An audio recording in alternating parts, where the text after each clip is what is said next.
Hey everybody and welcome. Hello. Welcome to the teachings with Paula Chipesa, the Divine Center. Bonjour tout le monde, bienvenue à l'enseignement de Paula. A bit louder, Lars. All right. Quiet for me. I don't know about other people. Yeah, welcome to the teachings with Paula Chipesa. Bienvenue dans les enseignements de Paula Chichester. Microphone to your mouth. Good evening and Oh welcome. yeah. Better? Good. We are right now just screening a PowerPoint with some information about how to donate and Donc, on va vous passer quelques informations aussi pour aider comment faire un don, aussi comment poster des informations sur le chat pour les traductions dans les 4 langues. Les questions se seront soumises à Paula demain et peut-être le lendemain. Et elle va répondre à ces questions le 15, qui sera le dernier jour de ces enseignements. Donc, on est vraiment très heureux. La dernière fois, elle a guidé une magnifique méditation. C'était vraiment magnifique.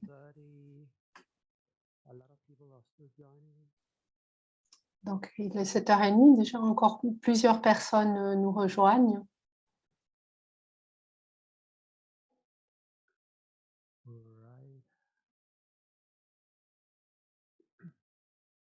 People are still joining.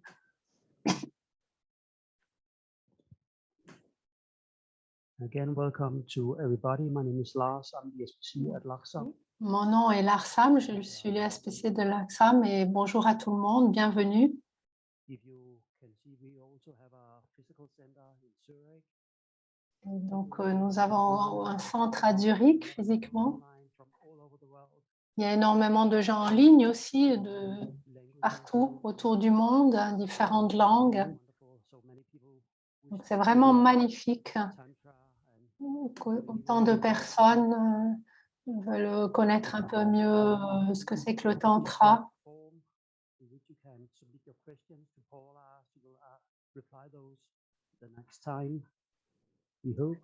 Donc, vous pouvez poser des questions à Paula et elle y répondra la prochaine fois.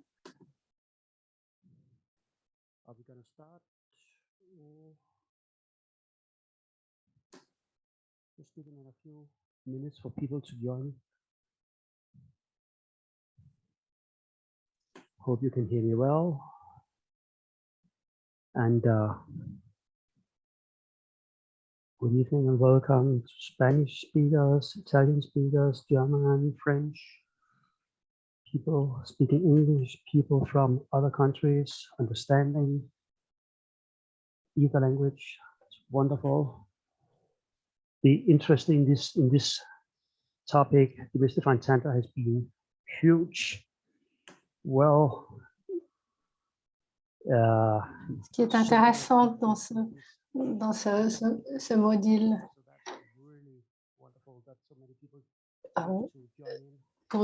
qui s'intitule Démystifier le Tantra, c'est qu'il y a eu un intérêt incroyable d'énormément de gens partout sur ce thème. in the chat, you can see a link to the form. Sur le chat, vous voyez qu'il y a un lien pour un formulaire qui vous permet de poser des questions à Paula dans les différentes langues. Et donc, les questions seront traduites à Paula et elle pourra y répondre. Elle y répondra le 15, qui sera le dernier enseignement.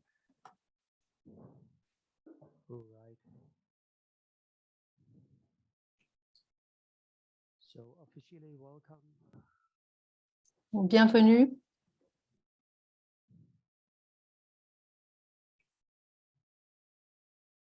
Right, here we go and welcome. My name is Lars. I would like to welcome Bonjour, you. je m'appelle Lars. Je vous accueille à ces enseignements.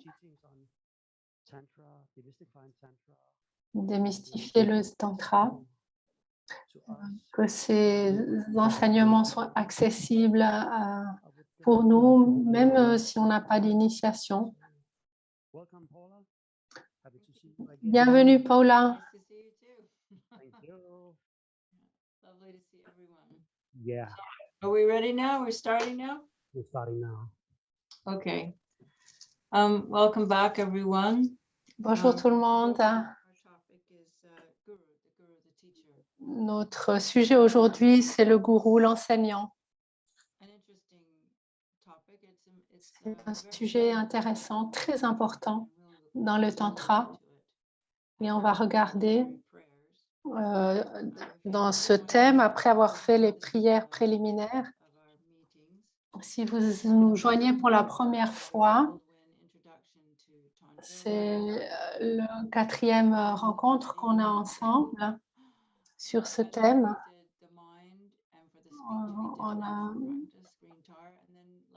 On a parlé de l'esprit, on a fait une pratique de Tara et la dernière fois, on a parlé de l'esprit. La première fois, c'était une brève introduction.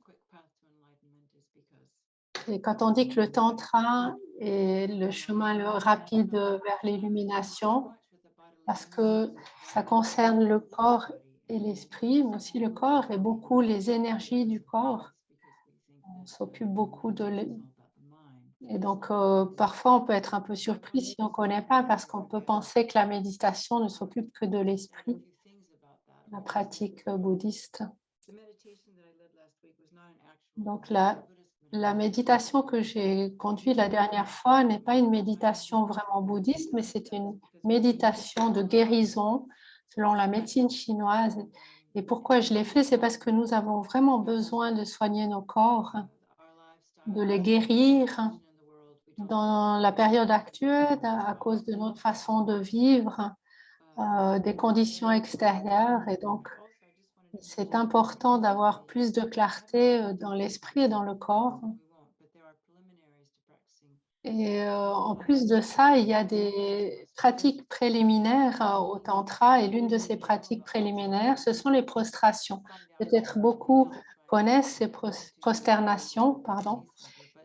Si vous allez dans les centres de la peut-être vous les avez faites ou vues, mais les prosternations, c'est vraiment une très belle façon de purifier le corps et l'esprit. C'est une activité physique. Si vous remarquez que les pratiquants, les maîtres ont toujours ce corps solide et musclé, c'est aussi parce qu'ils font des prosternations tous les matins.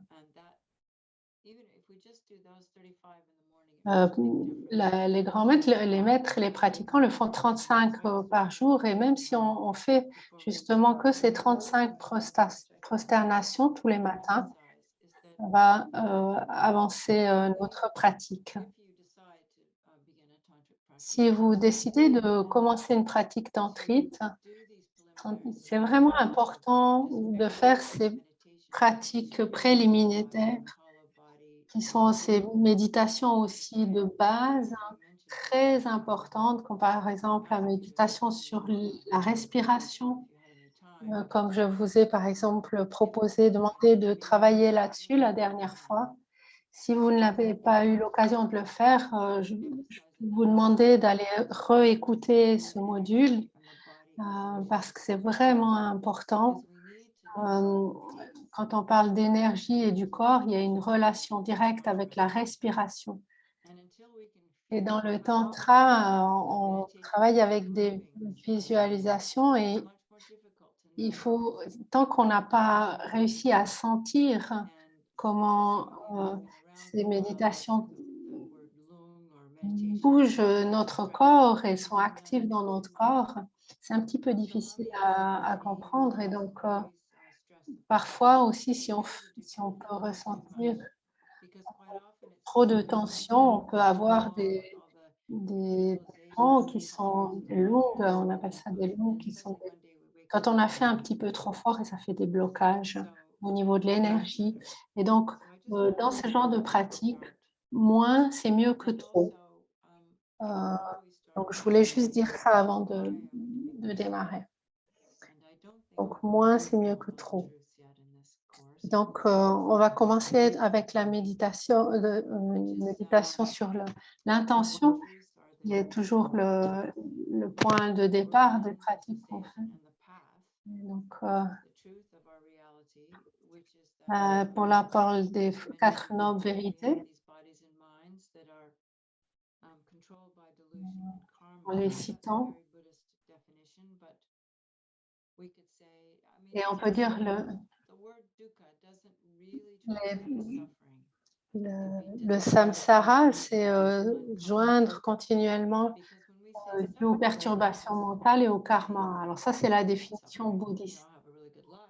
Et il faut comprendre dans cette définition, c'est que par exemple, il y a des aspects qui sont considérés comme de la souffrance. Quand on dit dans le terme bouddhiste souffrance, il y a des choses qui sont agréables, mais pour la vue bouddhiste, c'est aussi considéré de la souffrance. Donc, on peut aussi penser à tout ce qui est insatisfaisant et le fait de ne pas savoir ou de savoir de façon incorrecte. L'ignorance, c'est de la souffrance. Une façon de décrire notre vraie nature, c'est la nature de Bouddha. Et donc, nous sommes nés d'existence en existence avec une bonté originale qui est dans l'esprit le plus subtil, hein, qui est l'esprit le plus subtil. Et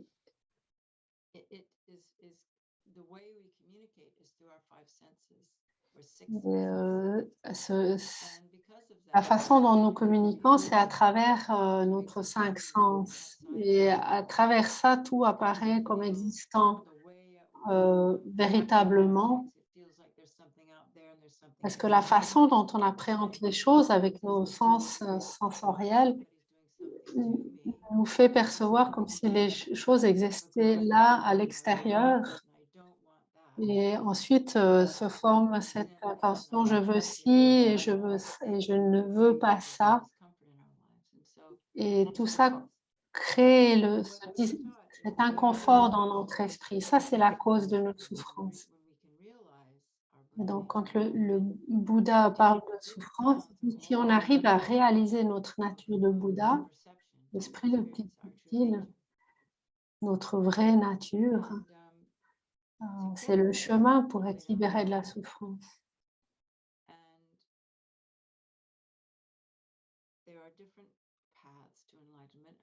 Il y a différents chemins vers l'illumination. C'est pour ça qu'il y a aussi 84 000 enseignements. Le sutra, les tantras. Et là, nous parlons du chemin des tantras, qui est appelé le chemin le plus rapide vers l'illumination. Parce que c'est un chemin et qu'il y a des difficultés sur ce chemin-là. Le conseil, c'est d'avoir un enseignant qui nous guide. Et donc, il s'agit d'un être humain là, qui nous guide sur ce chemin parce qu'il va y avoir des difficultés. Et le but de l'enseignant, c'est de nous encourager et de nous guider vers le fait de trouver notre propre sagesse intérieure. Et c'est ça le but, le rôle du maître. D'abord, nous allons prendre refuge, générer la bodhicitta, faire le sutra du cœur et ensuite la prière de l'âme rime. Le fondement de toutes les qualités. La tradition est importante, surtout le lignage est important. C'est notre job de vraiment accueillir et s'associer à ce lignage et de plus en plus chercher ce vrai chemin vers l'illumination. Et comme ça, nous pourrons de plus en plus distinguer qu'est-ce qui est de la tradition, qui n'est pas forcément la nôtre, et qu'est-ce qui est vraiment le chemin vers l'illumination, qu'est-ce qui est vraiment la pratique.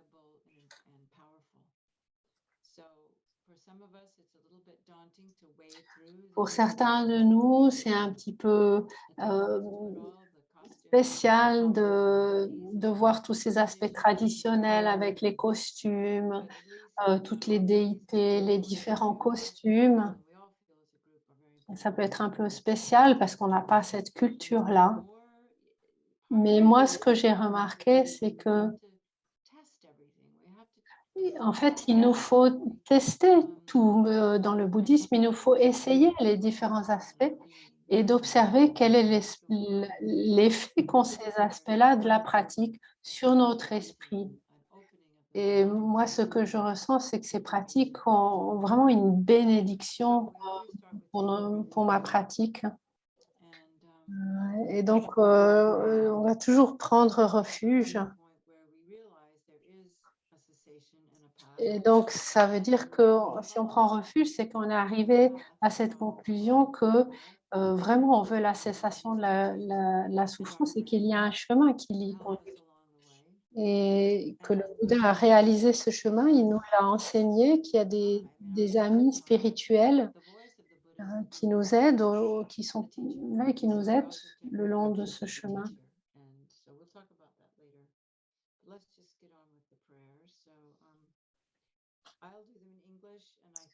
Donc Paula va les faire en anglais et moi je vais les réciter en français. the great translators that we have, and they will lead them for your language.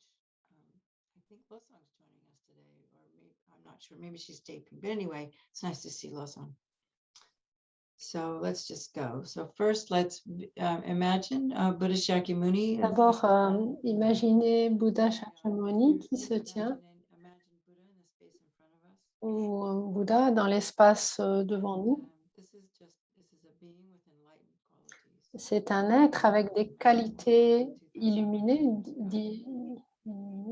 And there have been many Buddhas to follow him, male and female. But we et still que le plus de personnes puissent le suivre, hommes et femmes, mais on prend toujours le refuge. So let's just pause for a minute and On se pose juste une minute, our bodies, revenir à notre corps, à l'intérieur, feeling our sitting bones, prendre une respiration, sentir les os sur lesquels on est assis, sur le coussin, les pieds.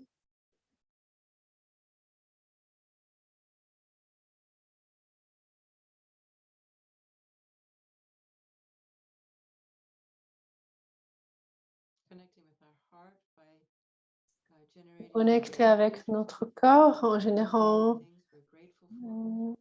la gratitude par rapport aux gens et aux choses que l'on a.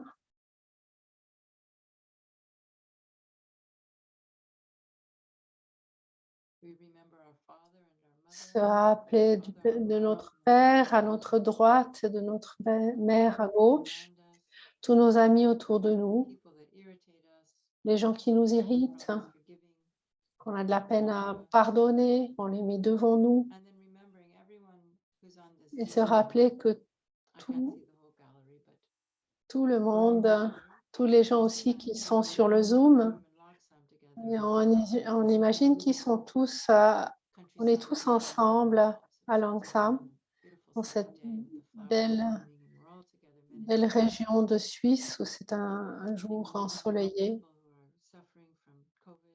Et ainsi tout, on prend avec nous toutes les personnes qui souffrent du Covid, des feux, des incendies, des guerres en Afghanistan, tous les animaux, les esprits des trois royaumes d'existence, et que tout le monde, tous ces êtres prennent refuge ensemble avec nous. Il y a une cessation totale, la paix de l'esprit, qui dure pour toujours, et on peut atteindre cela. Et non seulement c'est une paix de l'esprit, mais qui nous permet aussi d'être bénéfique pour les autres, à n'importe quel moment, à n'importe quel endroit, pour les heures. Et donc, on génère ce désir d'atteindre l'illumination qui obtient cela. Et donc, on peut imaginer depuis le Bouddha, depuis son cœur, ou alors depuis le sommet de sa tête, sa gorge et son cœur, des rayons de lumière qui viennent nous bénir et qui nous amènent vers l'illumination. Je prends refuge jusqu'à l'éveil dans le Bouddha, le Dharma et l'Assemblée suprême. Par ma pratique de la générosité et des autres perfections, puissais-je devenir Bouddha afin d'être bénéfique à tous les êtres transmigrants. Je prends refuge jusqu'à l'éveil dans le Bouddha, le Dharma et l'Assemblée suprême. Par ma pratique de la générosité et des autres perfections, puissais-je devenir Bouddha afin d'être bénéfique à tous les êtres transmigrants. Je prends refuge jusqu'à l'éveil dans le Bouddha, le Dharma et l'Assemblée suprême. Par ma pratique de la générosité et des autres perfections, puissais-je devenir Bouddha afin d'être bénéfique à tous les êtres transmigrants. Et on imagine que on est rempli avec une satisfaction complète et des bénédictions, rempli de bénédictions.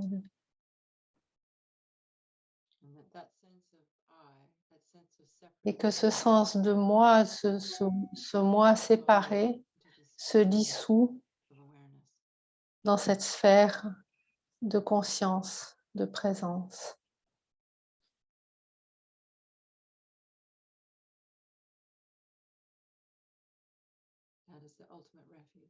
Et ça, c'est le refuge ultime.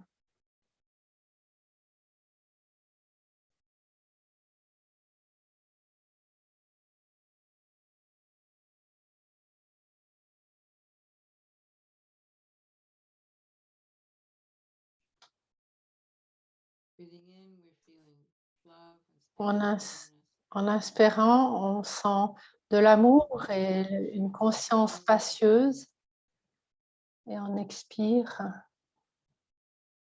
on amène ces aspects vers tous les êtres sensibles. On le partage.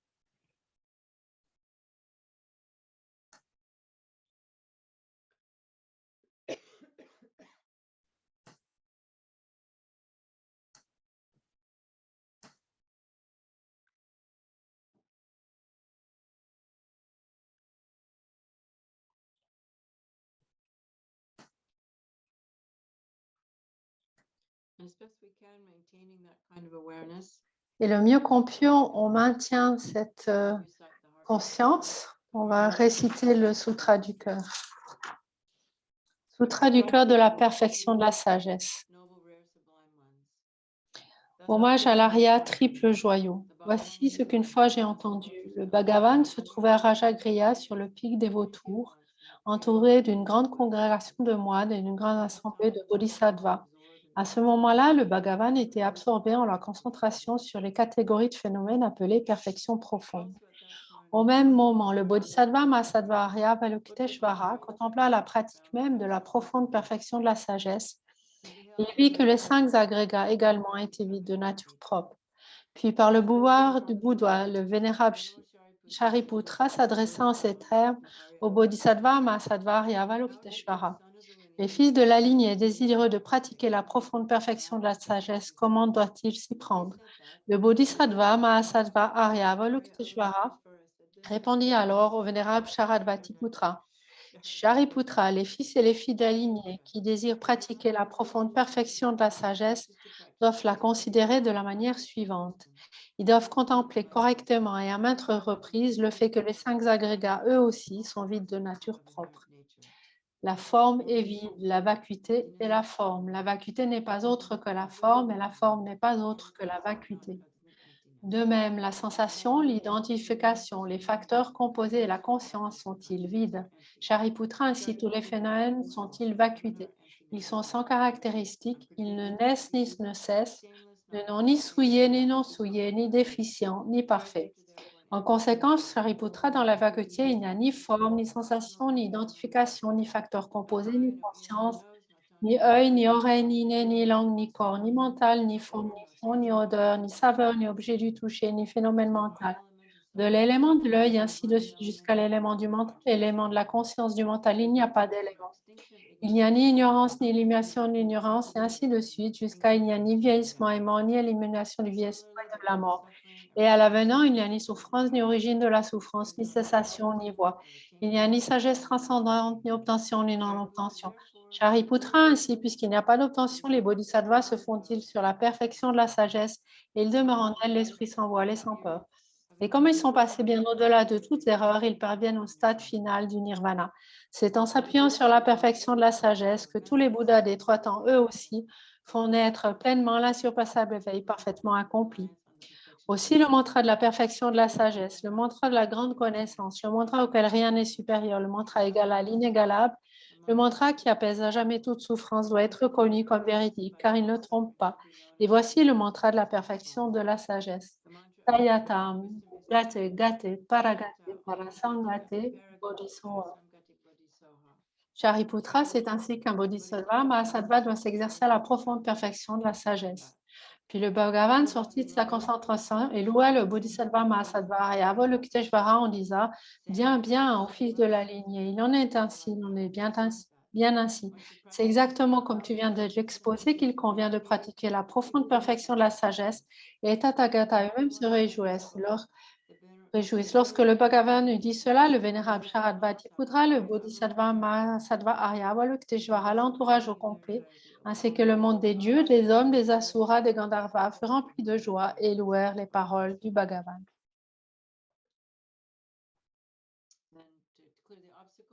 Pour éliminer les obstacles, prière à la Dakini au visage de lion.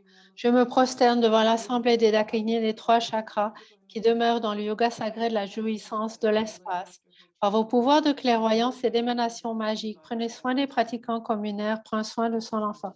Akasamara, Chasamara, Samara, Akasamara, Chasamara, Akasamara, Chasamara, Samara.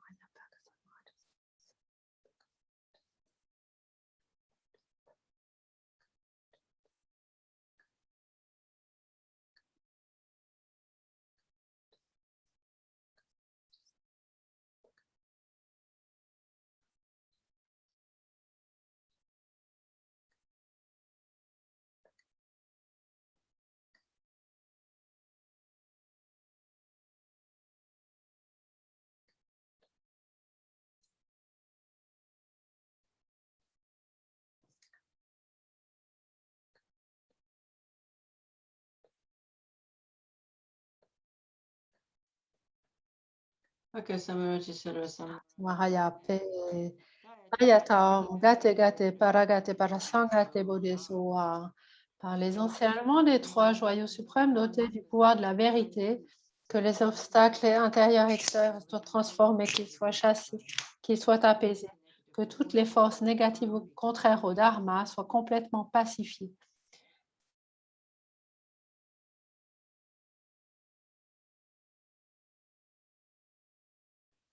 Puisse la multitude de 80 000 obstacles être dissipée, puissions-nous être séparés des problèmes et situations adverses au Dharma, puissent tous les plaisirs être en accord avec le Dharma, puisse le bonheur parfait et tout ce qui est de bon augure régner ici et maintenant. Là, j'ai une coupure par rapport à l'image et au son de Paula. Donc, on va attendre un moment, voir si on arrive à régler cela.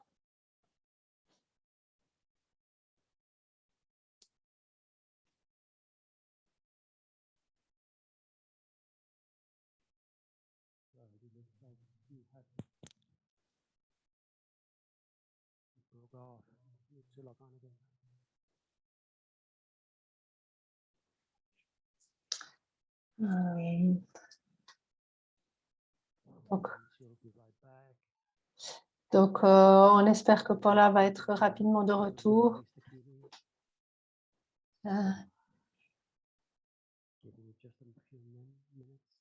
Donc, peut-être laisser quelques minutes pour régler ce problème technique.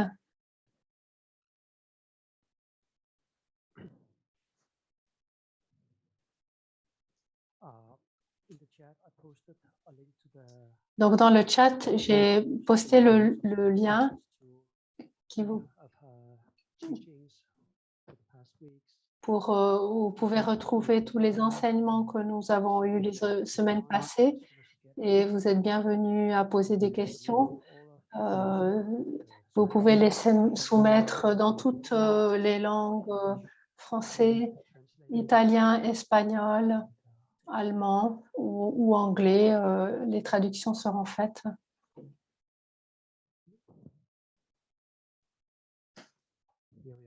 Voilà, nous sommes de retour. You keep going with the prayer. Are you reading the prayer? No, you just left, you froze around at the end of the line place the key. Yeah. Well, let's do the prayer then. I don't know what happened. The internet. Donc, Let's keep going though. on va continuer les prières. Are we at the foundational good qualities now? I hope so. Non. Yeah, we never got started on this one. Okay, let's go. Donc, on va lire le fondement de toutes les qualités. Le fondement de toutes les qualités est le maître bienveillant, pur et parfait. Se vouer à lui est la base de la voie.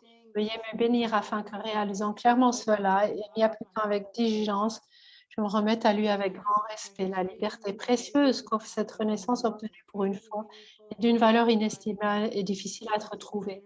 Veuillez me bénir afin que, comprenant cela, je fasse naître la pensée qui s'envole jour et nuit et en extrait l'essence. Cette vie est aussi impermanente qu'une bulle d'eau.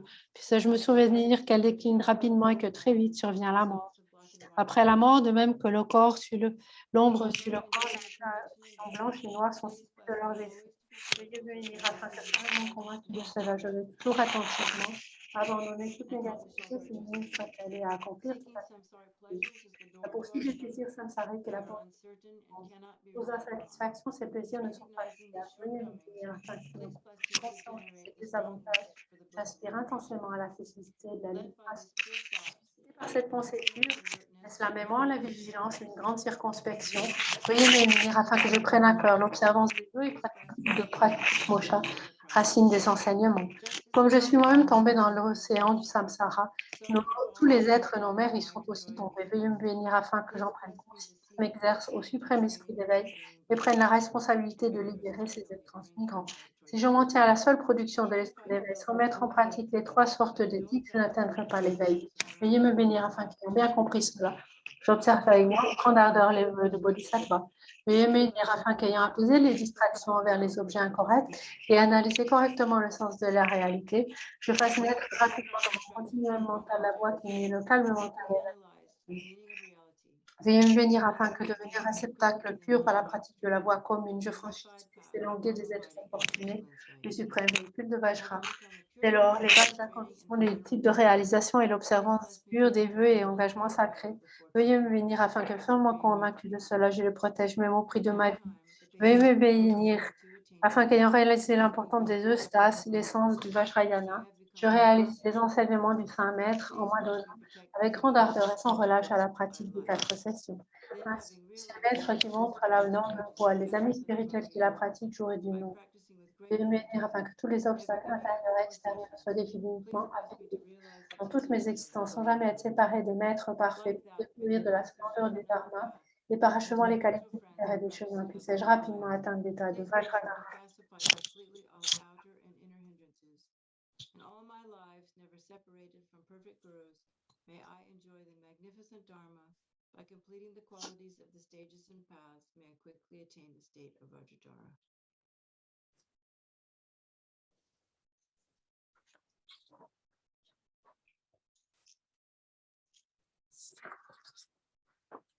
And then, are we ready? Yeah, okay. So then we do the mandala offering. On fait l'offrande au mandala. And just do it however you like. I think I will do it in Tibetan. Je vais la faire en tibétain.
Puissent tous les êtres transmigrants jouir de cette nature, tous les objets des trois poisons de mon esprit, ce qui est convoité, les amis, les ennemis, les étrangers, le corps, les richesses et les plaisirs mondains, sans aucun sentiment de perte, j'y renonce.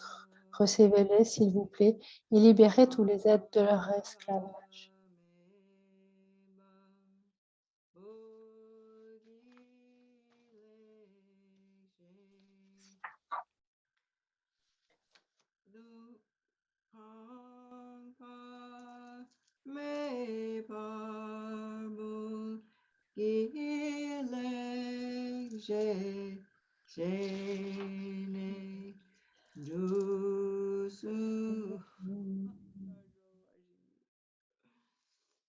I'll just read it in English.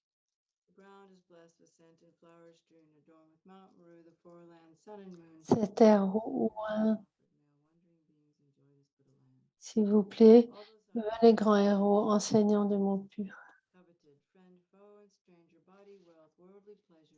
Cette terre ointe de parfums, jonchée de fleurs, ornée du mont Méru, du cadre continu du soleil et de la lune, je la visualise comme un chant de Bouddha et je l'offre. Puissent tous les êtres transmigrants jouir cette tête pure.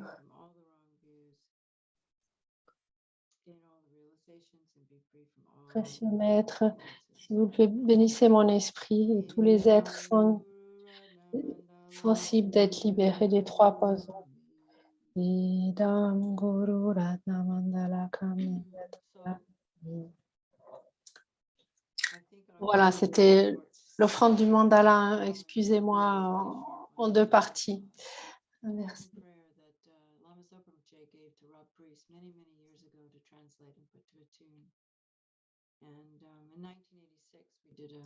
En 1996, on a fait un Bodhiman, une retraite, Vajrasattva retraite, et je vais partager une prière qui est aussi disponible sur le site de Braveview.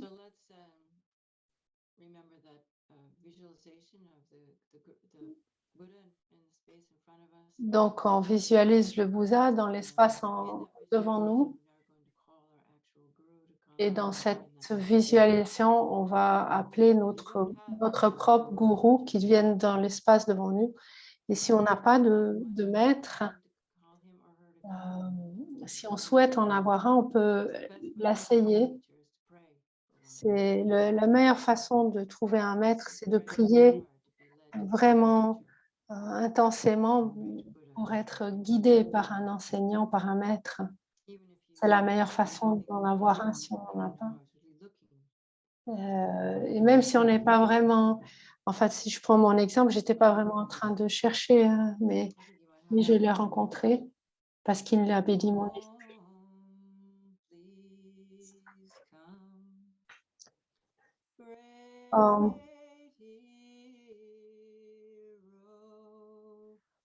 S'il vous plaît, venez, grand héros, enseignant de mots purs.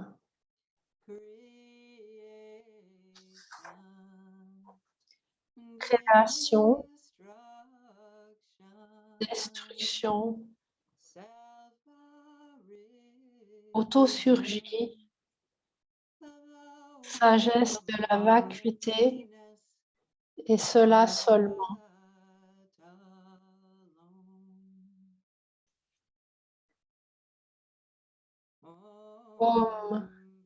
S'il vous plaît, grand héros, venez, enseignant de mots purs,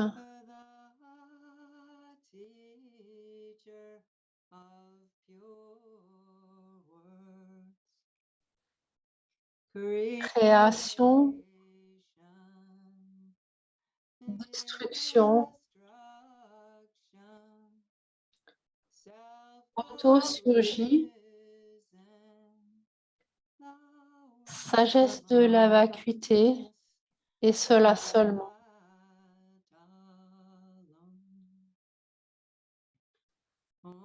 Oh, s'il vous plaît, venez, grand héros,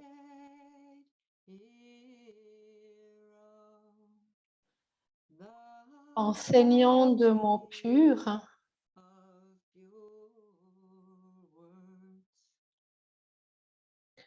création, destruction, autosurgé, sagesse de la vacuité, et cela seulement.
So,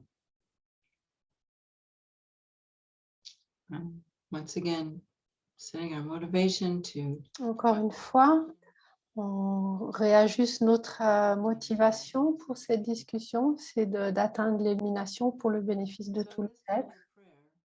Cette petite prière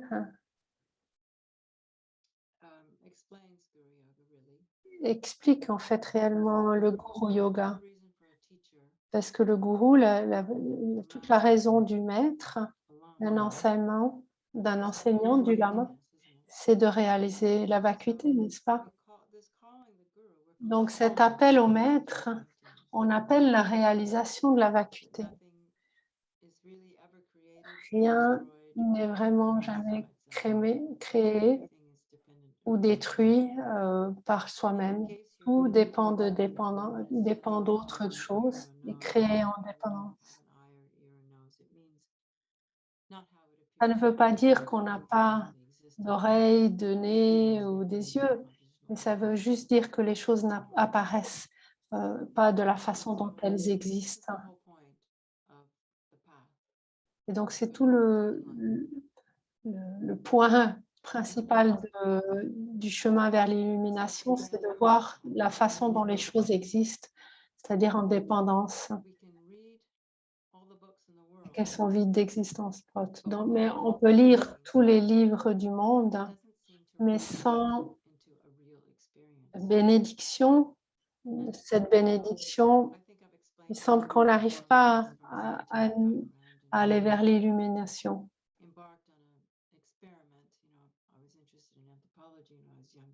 Et donc, quand j'étais plus jeune, je me suis embarquée dans une expérimentation où j'étais intéressée par quand j'étais jeune, l'anthroposophie. Je ne sais pas le terme, excusez-moi. Mais je jouais un peu avec cette idée de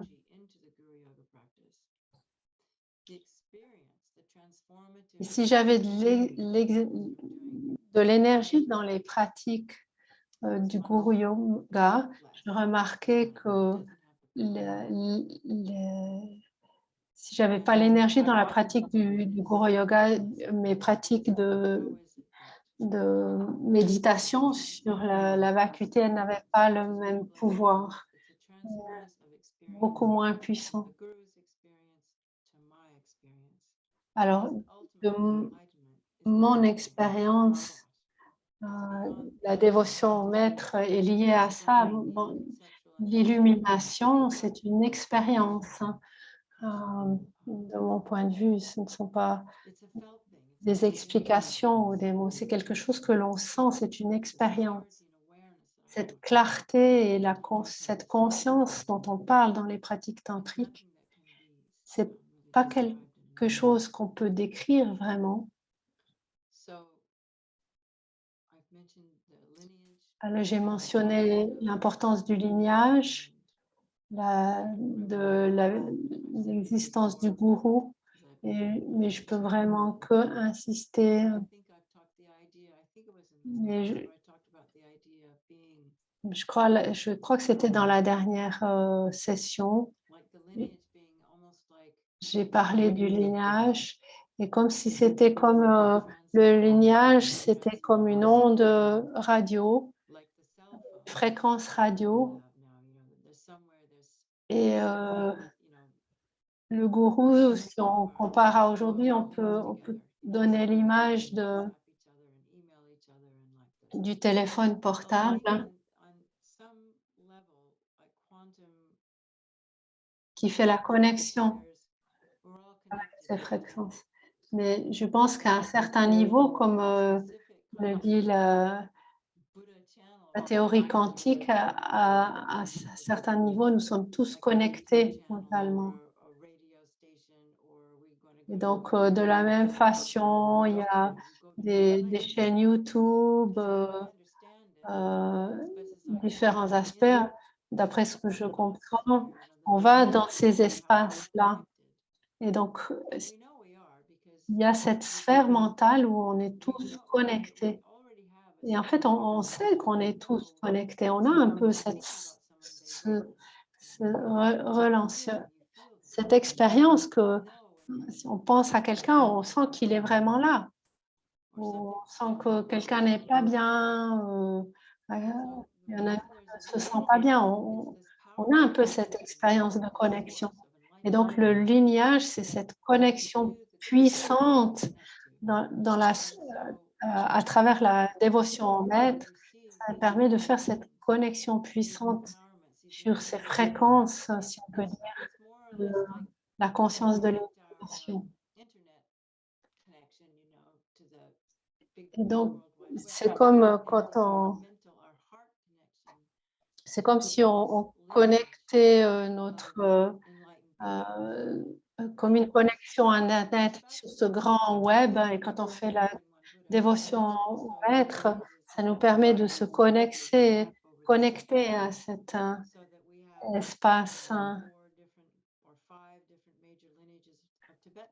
Et c'est ça l'idée du lignage. Et donc, dans la tradition bouddhiste, il y a 4 différents lignages, mais ils amènent tous à la même chose. Ils amènent tous au même point. Et ils amènent tous au point de l'illumination. Donc, on se trouve à pratiquer et selon la tradition, on pratique dans la tradition avec laquelle on se sent le plus connecté. Donc, c'est important de regarder un petit peu différents enseignements et de voir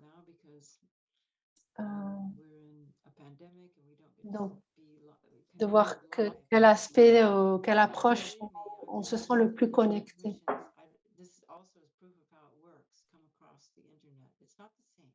Et ces transmissions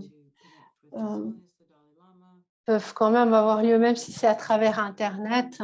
C'est pas la même chose, mais ça a quand même lieu. Je vous encourage de vous connecter avec Sa Sainteté le Dalai Lama, ses enseignements, et être attentif. Peut-être on peut recevoir une initiation sur une pratique.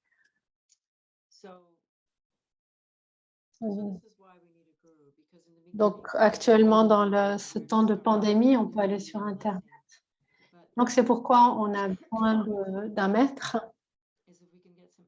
pour avoir les bénédictions, d'avoir une guidance, des instructions personnelles de la part de quelqu'un qui a eu contact avec cette source qui est la base des enseignements.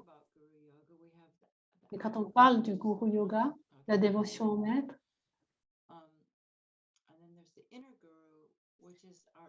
il y a le gourou extérieur, donc le maître, et il y a le gourou intérieur qui est notre propre sagesse. Et je pense que la majorité d'entre nous, et on sait la différence entre l'esprit qui est juste en train de discuter et les pensées qui sont occupées par les choses mondaines ou les idées qui sont aussi associées et ces expériences associées avec de vouloir quelque chose, ne pas vouloir quelque chose. Et on connaît aussi cet autre aspect de nous où on sait qu'on est connecté avec quelque chose de plus profond de notre cœur. Et beaucoup d'entre nous ont cette expérience. Il n'y a rien de spécial. Pas besoin d'être Bouddha, tout le monde a cette connexion avec ces aspects plus profonds de soi-même où au niveau où notre cœur s'ouvre. Mais la majorité des aspects de notre vie sont conditionnés par ce qu'on a appris, par notre environnement, nos parents et tout ça. Et cette source de sagesse intérieure qu'on connaît tous sont un peu couvertes par ces aspects du monde qui nous a formatés. Mais on sait qu'on peut atteindre cette sagesse Internet et on y arrive plus facilement si on est connecté avec un maître. Et dans les tantras, la déité, c'est le gourou. Et donc la déité transcende la personnalité du gourou. Il ne s'agit pas de la personnalité du maître, mais quand on se connecte, comme on a fait avec la pratique de Tara l'autre fois, et donc cette connexion avec la déité est inséparable de notre propre sagesse intérieure, notre propre capacité à sentir cette sagesse intérieure. Et beaucoup de nous, moi-même, c'est plus difficile de se connecter à cause de toutes ces couches qui sont venues par-dessus, par le conditionnement, l'environnement, l'éducation. Mais si on projette ces qualités d'illumination hors de soi-même, et dans les pratiques tantriques, on a ces pratiques préliminaires dont la prière en 7 branches. Et donc, on a aussi l'expérience du gourou qui vient au sommet de notre tête et qui rentre dans notre corps. Et l'esprit du gourou et mon esprit deviennent inséparables. Et quand on fait ça, et quand on peut être assis et être tranquille et qu'on a la foi, et la foi est un ingrédient nécessaire pour cette pratique. On ne doit pas avoir une foi aveugle, mais une foi qui est basée sur la raison, ou alors même une foi qui est je vais essayer, je vais voir cette pratique, je vais l'essayer. Et quand ça arrive, cette connexion, alors c'est plus facile d'écouter sa voix intérieure. Est-ce que je devrais prendre ce travail? Est-ce que je devrais aller chez ce docteur? Est-ce que je devrais suivre ce chemin-là? Est-ce que ce chemin-là est bien pour moi? Et donc, quand de plus en plus on arrive à être connecté avec cet être intérieur, cet aspect de la sagesse intérieure, et c'est même notre soi relatif, notre personnalité, si vous voulez, devient plus apparente pour nous et on est moins on est moins conditionné par comment on nous a dit de nous comporter, ou alors on arrive mieux à voir ces différents comportements qui ne nous aident plus du tout, en fait. Et de voir nos façons de réagir parce que c'est comme ça qu'on nous a dit comment réagir par rapport à notre mère ou comme ça. Et on se rend compte que ces façons d'agir ne nous servent plus. Et nous connecter avec la déité, notre gourou intérieur nous aide à développer aussi cette sagesse extérieure qui va nous aider, nous guider sur ce chemin vers l'illumination. Pour savoir aller vers quel enseignement, avoir quel type d'amis, ça nous donne.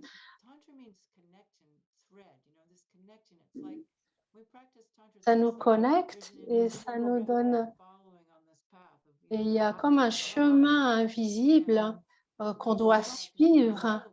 Et avec un peu de pratique, c'est comme si on sentait notre chemin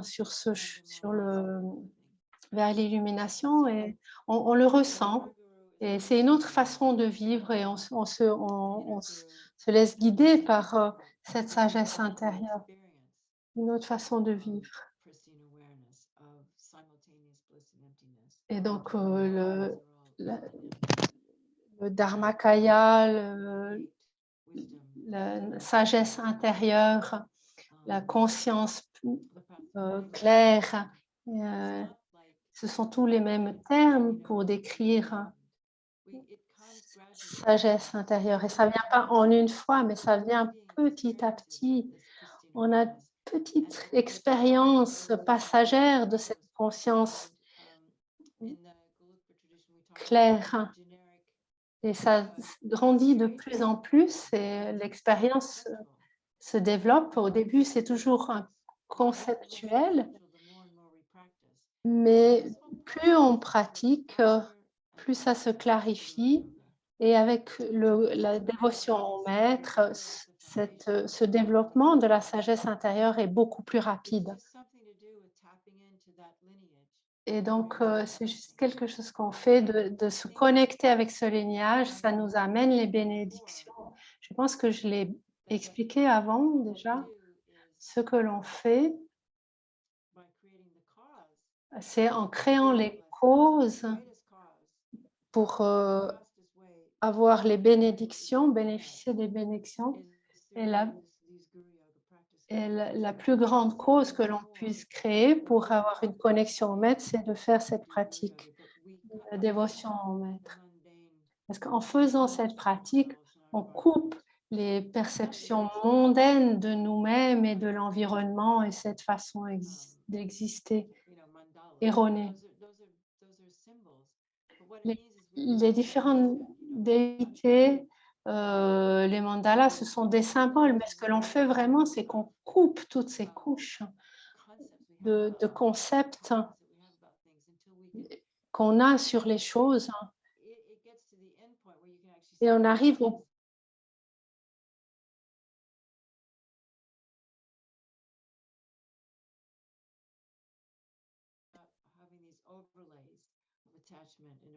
Et donc, on n'a plus toutes ces couches d'attachement et d'aversion. Et on est directement dans la conscience claire de la vacuité et la dévotion au maître nous aide à arriver à ce point-là. Quand on prend les initiations du Pure Yoga Tantra, on prend, en tout cas dans la tradition Lama-Tsongkhapa, on prend l'engagement de faire 6 fois par jour la dévotion au maître. Ça veut dire non, de s'arrêter 6 fois dans la journée pour faire la pratique. Il ne s'agit pas de faire tout ce que cette dévotion au maître, ce n'est pas faire tout ce que le maître nous dit, dire que tout ce qu'il dit est une parole de Bouddha, c'est pas ça. Mais c'est un peu comme si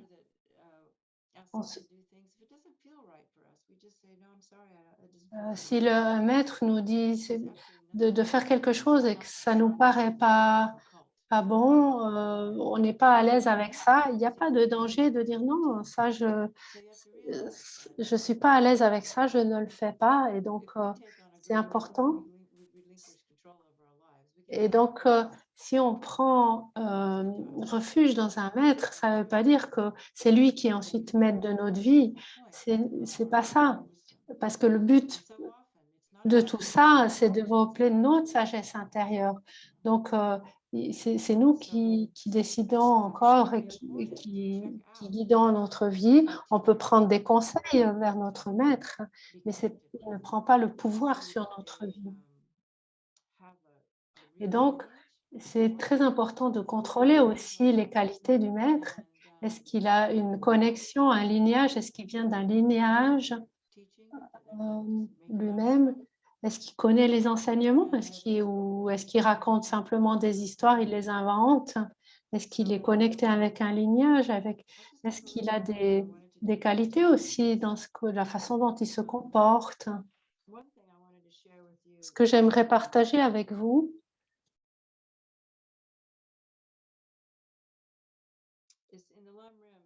c'est dans le Lamrim. Vous savez, on a les enseignements sur la dévotion au maître. Et c'est bien d'étudier ça, voir le maître comme le Bouddha. C'est bien d'étudier ça. Mais les enseignements du Lamrim au début, c'était au sujet du Bouddha Vajradhara et est-ce qu'il y avait des maîtres et s'il y a des gourous, des Bouddhas, bah, ce maître, ça doit être un de ces leurs. Mais actuellement, dans le monde occidental, c'est devenu vraiment très problématique parce que dans le monde tibétain, c'est très magnifique, il y a un peu de magie, c'est profond, c'est des expériences profondes en présence de ces gourous. Et aussi, maintenant,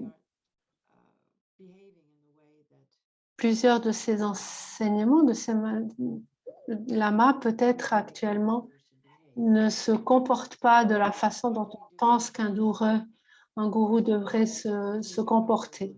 Alors, qu'est-ce qu'on fait dans ce cas-là? Et d'abord, il faut contrôler son esprit. Et donc, j'ai Lama Zopa Rinpoche comme maître depuis des années.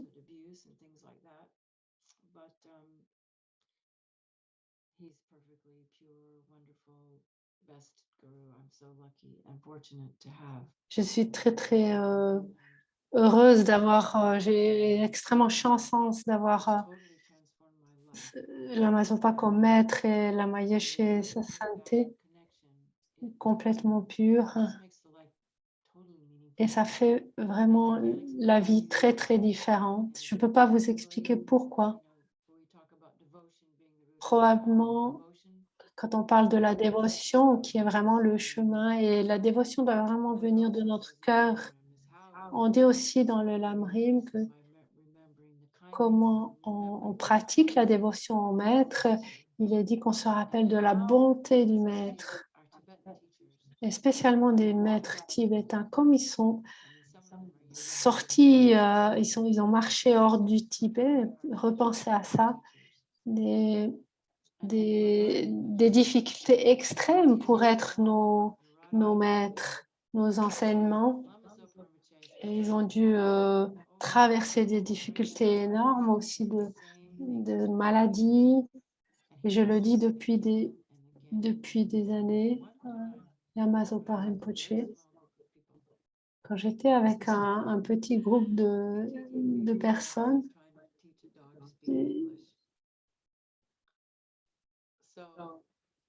là, je ne suis pas sûre d'avoir compris. Et, ils essayaient de nous enseigner le Dharma à un petit groupe.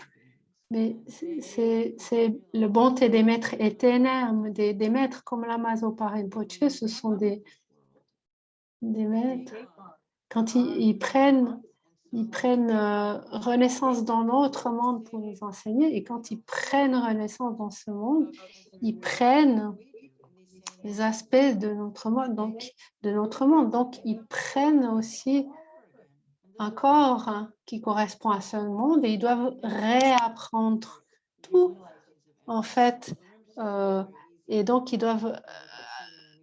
ils ont un nouveau corps et ils doivent réapprendre des choses conventionnelles et de leur corps pour se reconnecter avec leur sagesse intérieure qu'ils ont déjà. Et donc, l'Amazopa Rinpoche est un être extraordinaire, extraordinaire.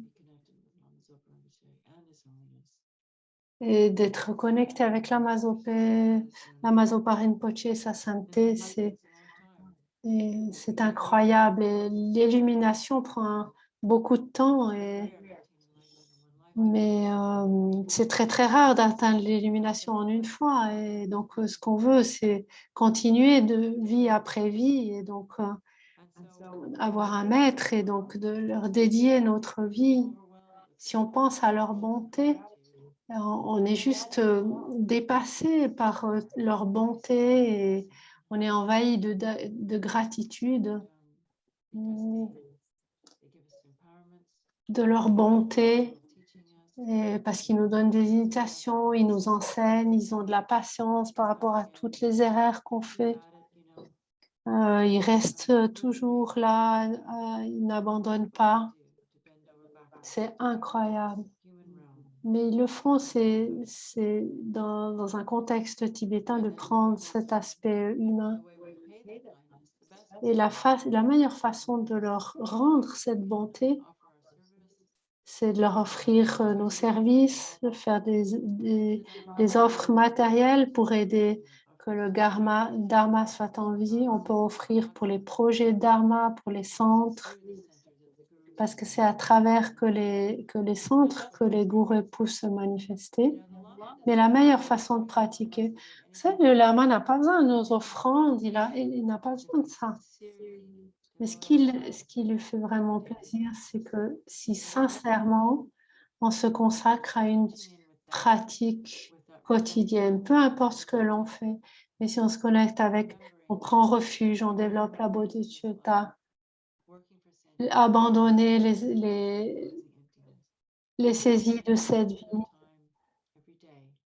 On peut passer chaque jour un peu de temps pour aller vers l'illumination. C'est la meilleure façon qu'on puisse rendre leur bonté au maître. Donc, on parle de mérite. Les mérites, c'est l'évolution de nos mérites, de notre aspect grossier de corps et de l'esprit vers l'illumination. Quand on fait des choses, comme j'ai dit avant, 20 minutes de pratique, ou si on ne peut pas pratiquer, mais on peut offrir notre service ou notre argent, enfin, financement, ou choses, peu importe. Quand on le fait avec n'importe quoi, avec une intention pour aller vers l'illumination, on crée la capacité pour nous, pour notre évolution, ça crée l'énergie pour aller vers l'illumination. Il s'agit de créer cette énergie continuelle en direction de l'illumination pour que ça devienne de plus en plus facile à pratiquer. Quand on essaye de faire quelque chose de très difficile, c'est presque mieux de trouver qu'est-ce que je peux faire maintenant pour aller vers l'illumination et où je arrive à le faire avec de l'énergie, avec une belle motivation, avec un effort joyeux et développer la concentration et faire ces pratiques, ces choses. Et donc, la pratique du Tantra, c'est vraiment une expérience de la dévotion au maître. Ça démarre avec la déité, on la prend à l'intérieur de nous, on la laisse se dissoudre dans notre esprit et cet esprit qui est vacuité, c'est la déité. Et donc, la dévotion au maître, c'est vraiment le cœur de la pratique parce que ça amène à nous cette sagesse intérieure et cette guidance intérieure.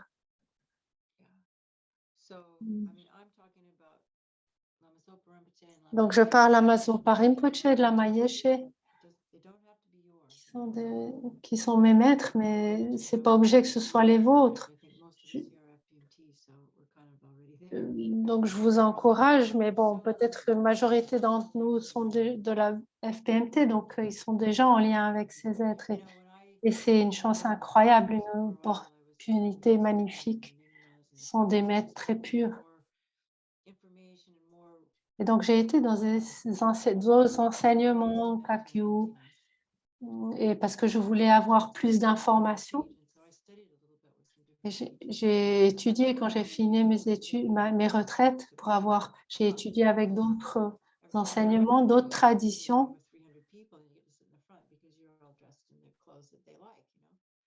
And so sitting in the front, I'd go up and I'd speak to them and they'd say, well, where are you from? Because I've never seen you before. Et donc, j'étais des fois dans l'enseignement et des fois, j'étais là dans l'enseignement et puis les gens disaient, mais d'où viens-tu? Parce qu'ils ne me connaissaient pas et puis ils disaient, mais qui es-tu?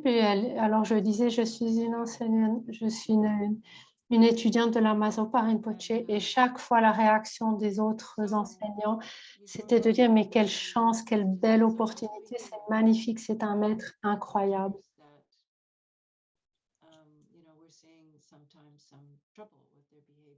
Donc, qu'est-ce qu'on fait si des fois on voit un peu des problèmes avec leur comportement, que ce soit des comportements sexuels ou d'autres comportements? Je vais vous partager mon sentiment et ce que dit Lama Zopa. Certains de ces lamas,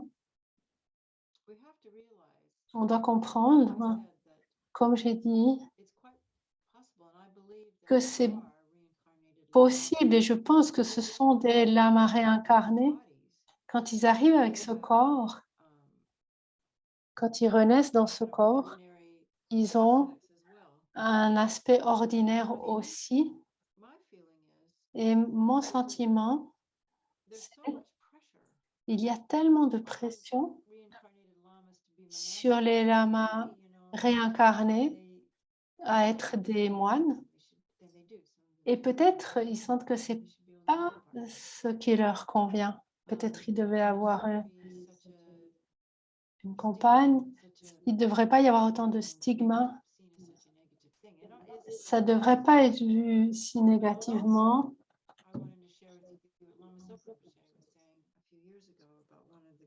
De ne pas être un moine. Je pense que c'est ça qu'elle a voulu dire. Lama Zopa a dit, c'était vraiment incroyable. Ça paraît un peu peut-être difficile à entendre. Lama Zopa a dit, vous savez, c'est notre karma, c'est notre vision karmique de cette vie, que ces Bouddhas viennent. Mais les Bouddhas ne sont là que à cause de notre souhait. C'est pour ça que c'est important de prier pour que les lamas viennent, vivent longtemps, qu'ils continuent à enseigner. Parce que si on ne fait pas de prière, ils vont pas venir. Ils ne vont pas revenir. S'il n'y a pas de demande que les Bouddhas reviennent, ils ne vont pas revenir. Et dans ces temps dégénérés, maintenant c'est vraiment un temps très dégénéré par rapport à il y a 500 ans.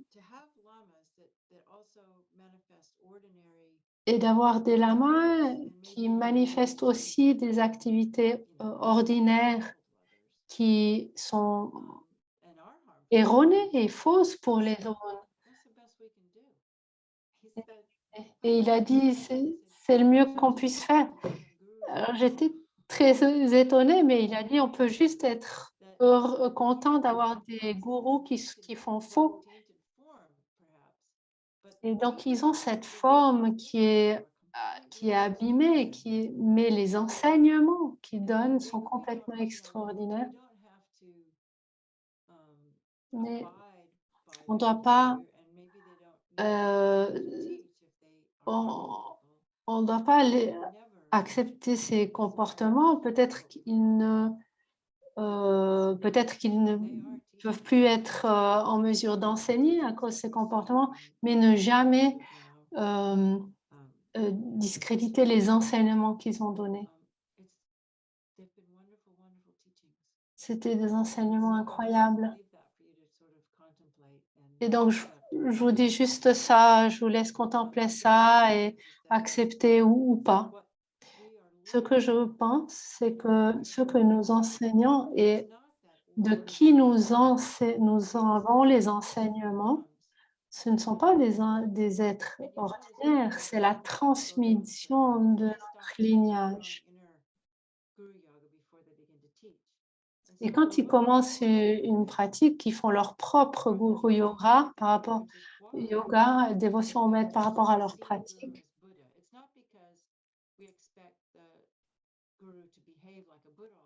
Et quand on voit le Bouddha comme le gourou comme le Bouddha, c'est pas qu'on doit tout accepter du maître, mais au moment où on reçoit l'enseignement du Bouddha, du maître, l'idée c'est que ce qu'on reçoit, c'est pas du maître ordinaire qu'on reçoit, c'est vraiment l'enseignement du Bouddha.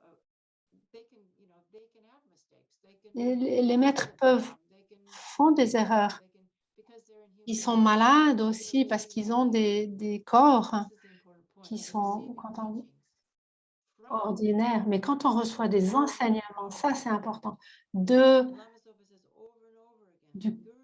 enseignements du cœur de leur esprit.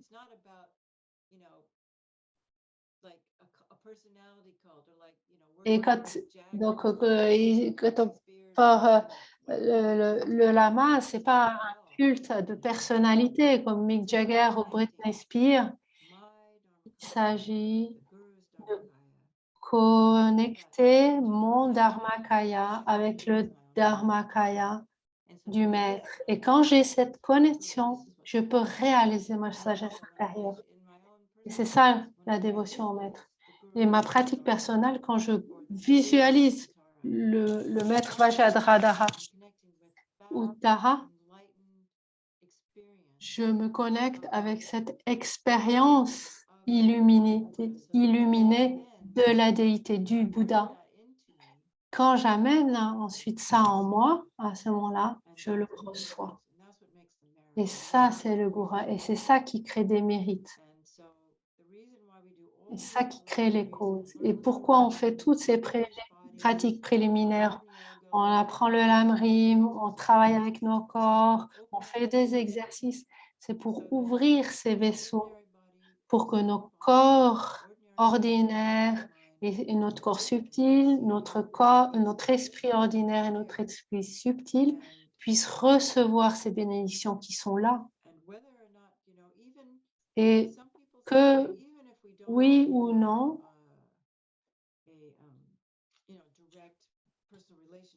et même si on n'a pas déjà une relation directe avec la Mazopa, on peut toujours prier Sassane Del Dalai Lama, on peut toujours prier la Mazopa Rinpoche. Et si on va sur le site de sassantelalama.com et qu'on reçoit des transmissions, c'est votre gourou. Et c'est ça qui est en lien, qui implique Tara, parce que Tara, c'est sa sainteté. Parce que sa sainteté est ici dans une forme ordinaire, et donc on a le Bouddha qui est dans une forme ordinaire. Et pour nous, de nos jours, et c'est pour ça que je vous encourage à aller sur son site de sa sainteté, le 14e Dalai Lama, parce qu'il enseigne et vous recevez des enseignements. Il enseigne pratiquement tout le temps et donc vous pouvez suivre en ligne et recevoir des initiations de sa part si on est là au même moment où il donne l'initiation en direct, on reçoit l'initiation de sa part. Et donc, la prochaine fois, ce sera le dernier moment qu'on aura ensemble dans dans ce groupe d'enseignement et donc je vous encourage vraiment à poser des questions. Et donc, ce sera l'occasion aussi de vraiment de finir, de peut-être répondre à aux choses que vous n'avez pas vraiment compris, de clarifier des choses. Et donc, là, posons-nous juste un instant. Et on fait une rapide pratique de dévotion au maître. Et donc, on imagine Sa Sainteté le Dalai Lama en face de nous, dans l'espace.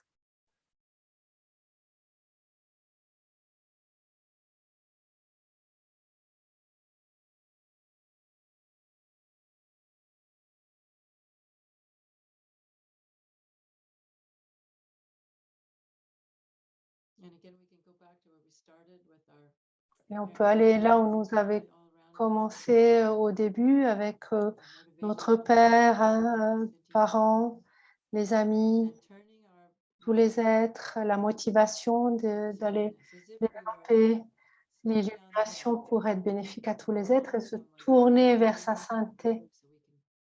Et c'est comme si on l'appelle, comme si il nous descendait une corde à laquelle on pouvait s'accrocher.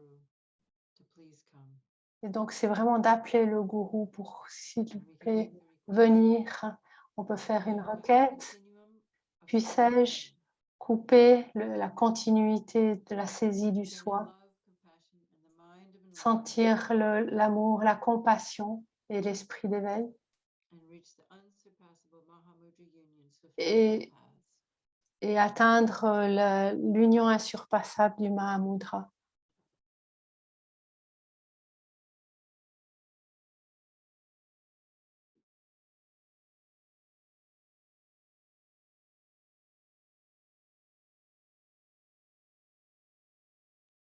Et du chemin.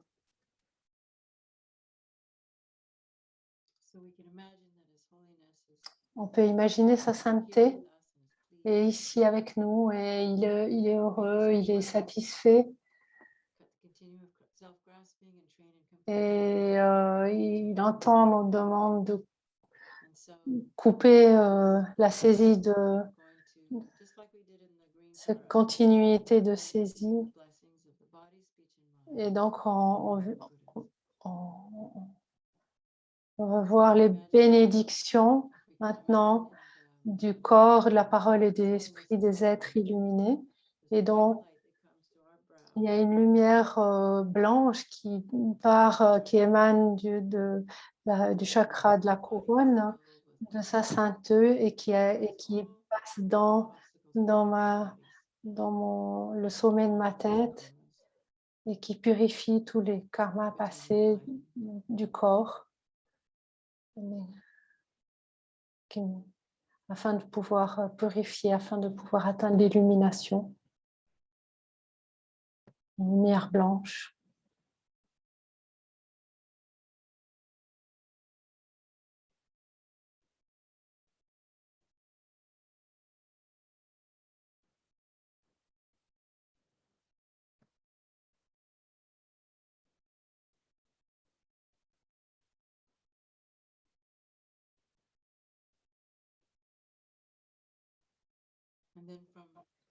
Ensuite, depuis la gorge du chakra de sa sainteté, de la lumière rouge, vient de la lumière rouge directement dans notre gorge, le chakra de la gorge du coup, et purifie notre parole, tous nos vents, tous les schémas de paroles négatives, des pensées, des commentaires passés négatifs.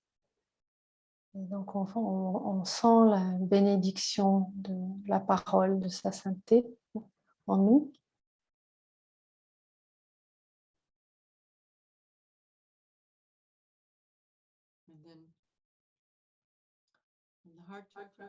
Et du cœur, le chakra du cœur, des rayons de lumière bleue viennent dans notre cœur, notre corps entier, devient bleu de lumière, bleu, habits, et purifie toutes notre habitudes et nos négatives, nos concepts erronés, toutes nos afflictions, toutes nos projections erronées, complètement purifiées. Et on reçoit les bénédictions de l'Esprit Saint, de sa sainteté pure.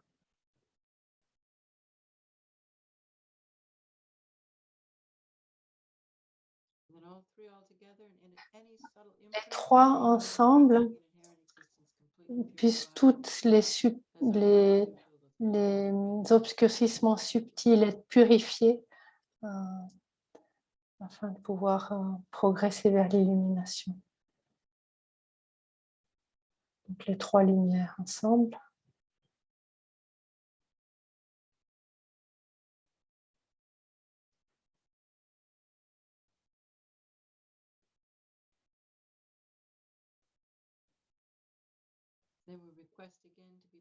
Et ensuite, on fait la requête de nouveau d'être béni, de recevoir essentiellement que mon esprit soit inséparable de l'Esprit Saint, de sa sainteté, pour réaliser le Dharma.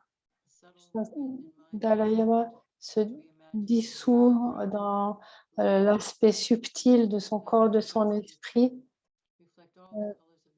Et cette lumière a la capacité de réfléchir toutes les lumières, toutes les couleurs de la lumière. Et c'est l'union du corps et de la claire lumière et du corps illusoire. Et une petite goutte qui est de la nature de l'amour arrive au sommet de notre tête et rentre dans l'ouverture de notre chakra et descend. Et c'est comme une douche de bénédiction, comme du miel chaud de la nature de l'amour qui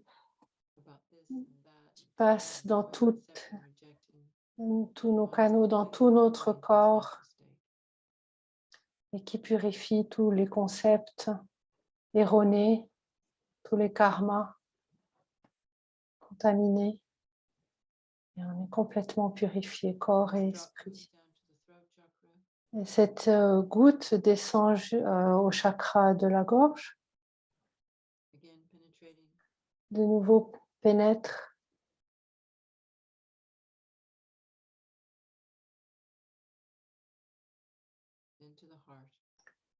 ensuite dans le cœur. Et dans notre poitrine se trouve le chakra du cœur. Il y a notre propre esprit le plus subtil. Et l'esprit de sa sainteté rentre en nous et se mélange dans le chakra du cœur, dans mon chakra du cœur. Et toutes les appréhensions conceptuelles, les visions sont éliminées, sont chassées au loin. Les visions erronées.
as clarity, la clarté, awareness, la conscience and et bliss, non-duality, non-dualité, pure experience. expérience pure, jouissance, bliss.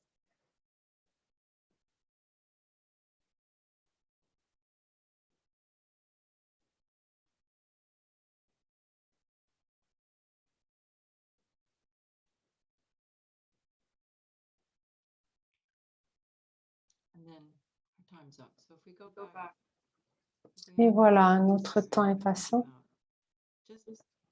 just before the dedications, Juste avant les dédicaces, Salic Mahamudra prayer, and it says, une petite by one of prière. the translators, if not, you probably already know it. It says, magnificent and precious root guru, please Maître rest magnificent at my heart. et précieux, reste s'il vous te plaît sur le siège dans mon corps, de lotus dans mon cœur.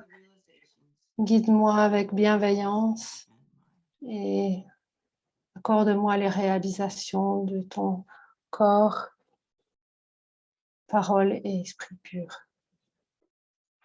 C'est une traduction que j'ai faite sur le moment, elle peut être erronée, excusez-moi.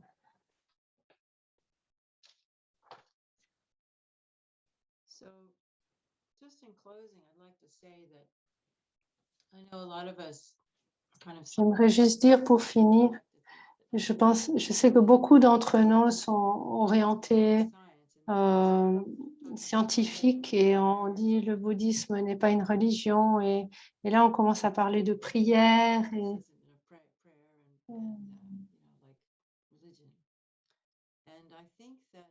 et on commence à parler de prière donc et je pense que c'est bien. C'est une partie de notre cerveau auquel on a accès pour transformer ce que l'on est, qu'on appelle ça religion ou science, c'est pas important.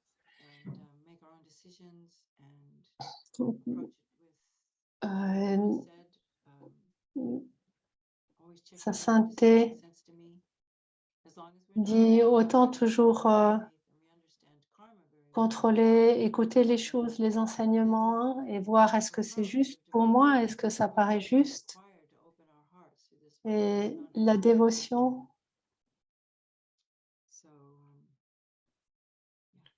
quand on garde cet esprit qui investigue et qui n'est pas aveugle, c'est la dévotion au maître, c'est une très belle chose.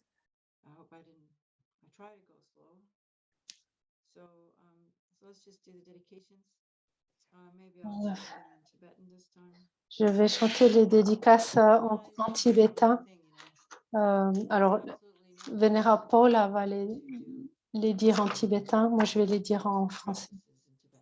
Je voulais juste dire, il n'y a pas de raison pourquoi on fait les pratiques en tibétain. D'autres traditions disent qu'il faut le faire en tibétain, mais Lama Zopa, lui, dit vraiment, il encourage qu'on traduise les prières dans nos propres langues, parce que ça signifie beaucoup plus quand on comprend ce qui est dit. Mais parfois, c'est aussi traditionnel de le faire en tibétain, et donc c'est aussi joli. C'est parfois aussi beau de les chanter. C'est pour ça que j'ai traduit aussi et je les chante en anglais. Donc, on va les lire dans notre langue. Grâce au mérite accumulé. Grâce au mérite accumulé, puissais-je rapidement devenir un gourou Bouddha et conduire tous les êtres transmigrants sans exception à cet état. Puis ce joyeux suprême de la Vista naître, l'eau n'est pas laid, ne pas dégénérer, l'eau est déjà née, mais croître de plus en plus. La prière pour sa sainteté, le Dalai Lama, dans ce paradis entouré de montagnes enneigées, vous êtes la source de tout bienfait, de tout bonheur. Ô Tout-Puissant, Tien Résidence Gyatso, veuillez demeurer jusqu'à la fin du samsara.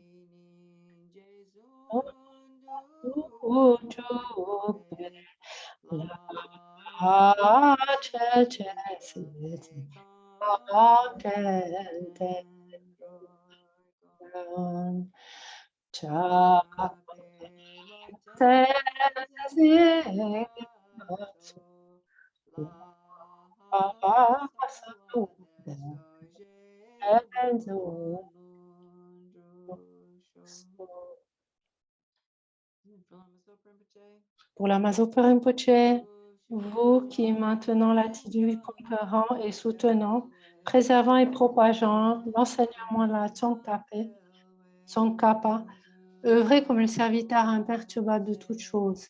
Vous qui êtes accomplis par la force de vos excellentes aspirations qui rendent hommage aux trois joyaux, veuillez demeurer longtemps comme mon sauveur et celui de vos autres disciples.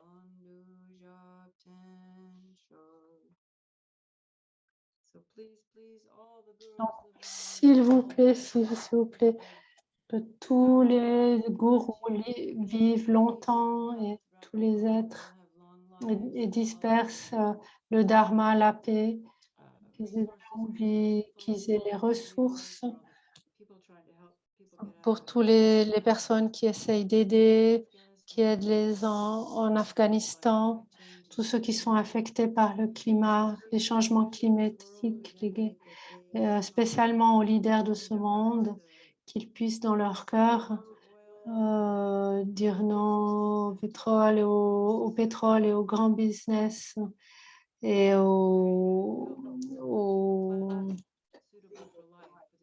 qu'ils créent des policies, je ne trouve pas le mot en français, pour aider notre planète. Et donc, toujours se réjouir et se rappeler que les êtres les prières sont vides, nous sommes vides, tous les êtres sensibles sont vides. Le sceau des trois vacuités. C'est fantastique et merci à Laura, Jeff, Nina, tout le monde à l'Axam. J'espère que ça a été bénéfique. Le pouvoir du maître peut être sous-estimé, mais il nous faut être sage par rapport à ça. Et voilà, je pense qu'on a terminé. That was wonderful. Thank you, Paula. Thank you very much. Wonderful meditation. Merci beaucoup, Paula. Une méditation magnifique et enseignement magnifique.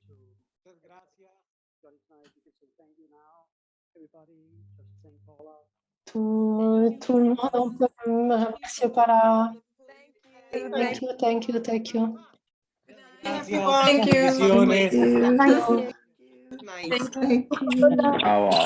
Gracias, Ciao. gracias.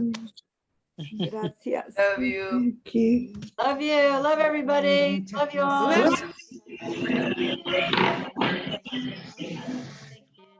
Thank you.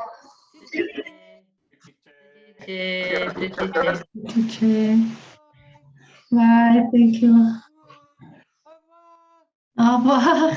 Merci, Paula.